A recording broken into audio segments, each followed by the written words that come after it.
Voici le procédé que j'ai suivi pour la lecture de cette œuvre monumentale que je vous présente ce soir. 54 chapitres au livre, en total, et plus de 1000 pages. L'original en a à peu près 4500. C'est-à-dire, et ce livre-là, c'est un résumé. Excusez-moi, comment a-t-on réduit donc, de 4500 pages à 1000 pages? C'est de René Siffert? René Siffert a fait ça, mais avant lui, dans les traductions qui avaient été faites d'abord en Allemagne et après en Angleterre, ça fait déjà un siècle, on avait déjà fait des résumés. D'accord. Et la traduction que j'ai lue en espagnol est encore plus courte que celle de René Siffert. D'accord, d'accord. Est-ce qu'il y a encore aujourd'hui une possibilité de lire les 4500 pages et je ne pense pas dans les langues occidentales, pas que je sache. Non.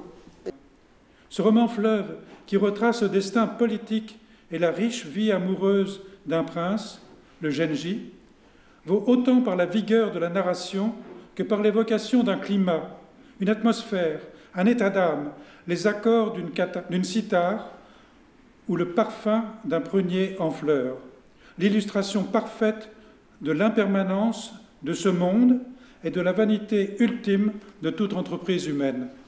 René Siffert, qui a fait de cette traduction le travail de sa vie. Il a passé 20 ans rien qu'à cette traduction.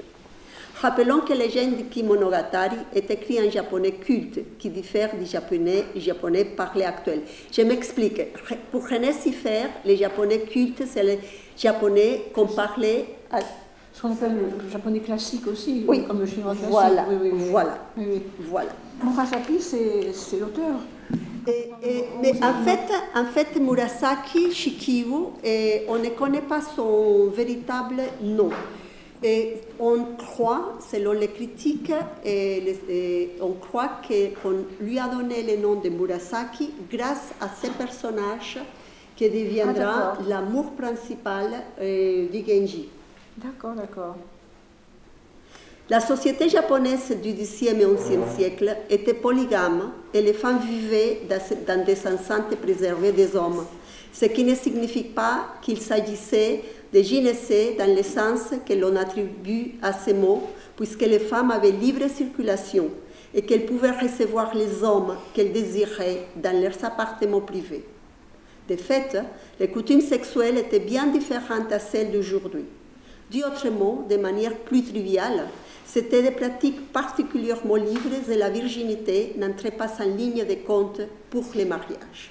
En plus, les mariages, comme nous les concevons aujourd'hui, n'existaient pas. Par contre, celles qui étaient sévèrement gardées, voire recluses, ce sont les filles des grandes familles qui étaient destinées à être mariées aux familles princières. Pour apprendre la complexité des relations sociales, il faut imaginer ces femmes paravents de soie, ou en bois, ou bien des rideaux, ou les treillis qui faisaient partie intégrale de la société Heian, où les femmes et les hommes ne pouvaient pas se voir en face s'ils n'étaient pas mariés. Ces paravents servaient à créer différents espaces dans une même pièce, car la vie privée était un concept inconnu de la société nippone du XIe siècle. Les hommes et les femmes n'étaient jamais seuls, et plus leur rang était élevé, plus leurs courtisans étaient nombreux. Coutume très en vogue plus tard à la cour française, en particulier sur Louis XIV. L'époque Heian fut une période de grande opulence, étant bien entendu que cette richesse ne concernait qu'une frange étroite de la société. Cela mène à une usure irréversible de la classe dirigeante, c'est-à-dire celle de la famille Fujiwara. Il est important de se rappeler que le Japon a alors vécu en paix pendant 400 ans. La classe guerrière, les shoguns, succédera à cette période. Les quelques guerriers de cette époque, qui avaient surtout pour mission la protection des frontières, étaient considérés comme des voyous sans aucun goût ni raffinement. Il faut noter que chaque chapitre raconte une histoire différente, même s'il y a un fil conducteur qui relie l'ensemble du livre. Scrutons un peu la vie de la cour heian et de sa plus prestigieuse représentante, Murasaki Shikibu, romancière et poète. Elle n'était malgré pas tout la seule écrivaine de son temps. Il ne faut pas oublier les grands poètes comme Ono no Komachi, Izumi Shikibu et Akasome Emon, et bien entendu sa grande rivale Sei Shonagon, qui a écrit Notes de chevet, autre grand classique japonais. Pour rapprocher un peu sa personnalité complexe, lisons ce que Murasaki Shikibu elle-même écrit dans son journal et qui pourrait être le plus fidèle portrait. Belle, mais timide, n'aimant pas trop le regard des autres, retirée, adorant les vieilles histoires, tellement passionnée de poésie que pratiquement rien d'autre ne l'intéresse, dédaigneuse du monde entier. Voilà l'opinion déplaisante qu'ont les gens de moi. Et cependant, quand ils me connaissent, ils me trouvent douce et très différente de ce qu'on leur avait fait croire. Je sais que les gens me prennent pour une espèce de proscrite, mais je m'y suis habitué et je me dis en moi-même, je suis comme je suis. Ce qui est extraordinaire, et j'y reviendrai aussi, c'est que la façon de communiquer entre les gens, pas seulement les conversations galantes, mais aussi entre les hommes ou entre les femmes, se faisait par la poésie. Qu'est-ce que c'est une narratrice ou un narrateur homodiégétique? C'est quand l'auteur du livre s'insère dans la narration en tant que personnage. Mais lui, il ne perd pas ses caractéristiques d'auteur. Il continue à être l'auteur. Et c'est ça, on peut l'appeler aussi autodiégétique.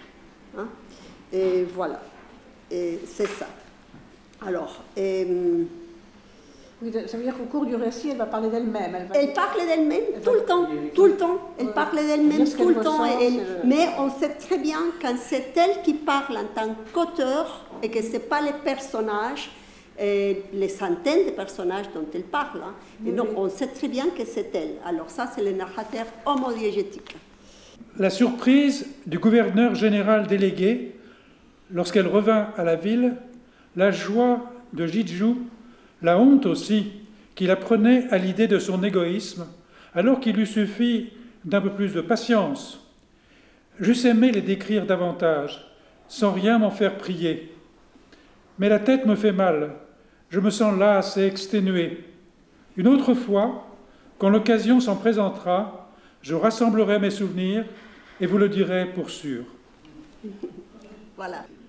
Ce lien que j'ai fait par rapport à la recherche du plaisir absolu à travers la sexualité m'a fait penser à cet autre chef-d'œuvre japonais du XXe siècle, 1976, L'Empire des Sens, que je pense que nous l'avons tous vu. Et ce superbe film fait par Nagisa Oshima, un film qui serait probablement interdit de nos jours. Je dirais que le Genji Monogatari est la recherche du plaisir absolu qui ne peut jamais être atteint. Genji ne connaît pas la satiété, il est toujours à la recherche de nouvelles sensations.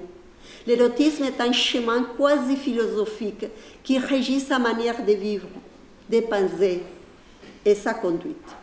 Malgré... Oui. En vous écoutant, on ne peut que penser à Don Juan qui viendra beaucoup plus tard, mais est-ce que c'est une comparaison qu'on peut faire ou est-ce que c'est complètement hors de propos? Avec Don Juan? Oui. Ah, mais tout à fait. Et moi, j'en parle même, et c'est un Don Juan. Mais la différence avec Don Juan, en espagnol Don Juan, Genji, bien que coureur de jupons en pénétrant, recherchait aussi le plaisir auprès de son propre sexe. Même si Murasaki Shikibu reste très prudente, voire timorée à ses propos, il y a malgré tout de nombreuses allusions à des relations homosexuelles dans son œuvre. Murasaki, le grand amour de Genji, est une fillette de 10 ans qu'il mène à vivre dans sa propre maison, en réalité un enlèvement, et avec laquelle il dormait toutes les nuits et pendant plusieurs années. Quand Murasaki eut 14 ans, il la viola et il lui dit simplement, un mot d'excuse, qu'un jour ou l'autre, cela devait arriver. Les larmes ont pleuré tout au long du livre.